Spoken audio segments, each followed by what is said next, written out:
Hello, ఎవరు? Hi బావా, ఎలా ఉన్నావు?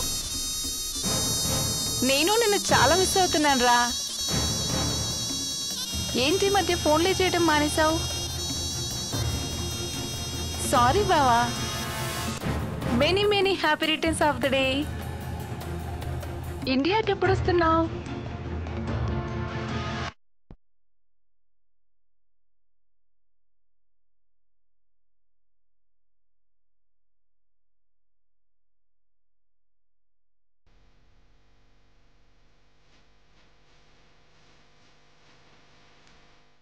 బాయ్ బావా, టేక్ కేర్. ఓకేనా?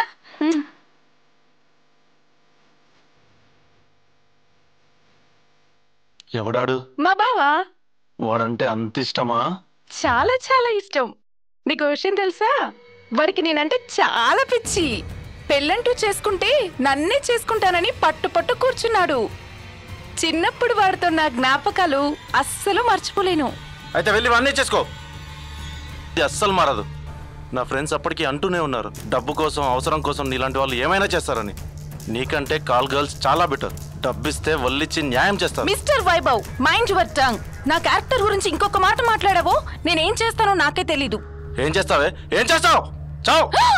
చా, హ్యాపీగా ఈ గోవాకి వచ్చి ఎంజాయ్ చేద్దాం అనుకుంటే నా మూడంతా పాటు చేసావు. తెలిసి కూడా నేను లవ్ చేశాను చూసావా? అదే నేను చేసిన పెద్ద తప్పు. ఎక్కడ ఉంచాల్సిందో అక్కడే ఉంచాల్సిందే.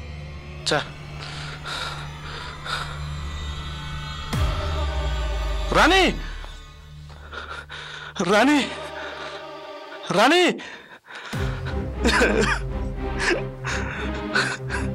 రాణి రాణి, ఎంత ఘోరం జరిగిపోయింది రాణి, ఎంత ఘోరం జరిగిపోయింది రాణి.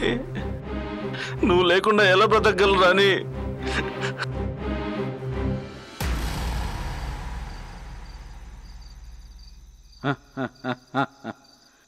నీకు తెలియని విషయం ఏమిటంటే ఆ సంఘటన ప్రమాదవశాత్తు జరిగిందే తప్ప అతను కావాలని నిన్ను చంపలేదు.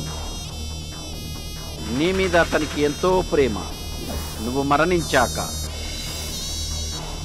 అతను ఎన్నో నిద్రలేని రాత్రులు గడిపాడు. ఎన్నోసార్లు కన్నీళ్లు కార్చాడు. వెక్కి వెక్కి ఏడ్చాడు. నీకు తెలియదు.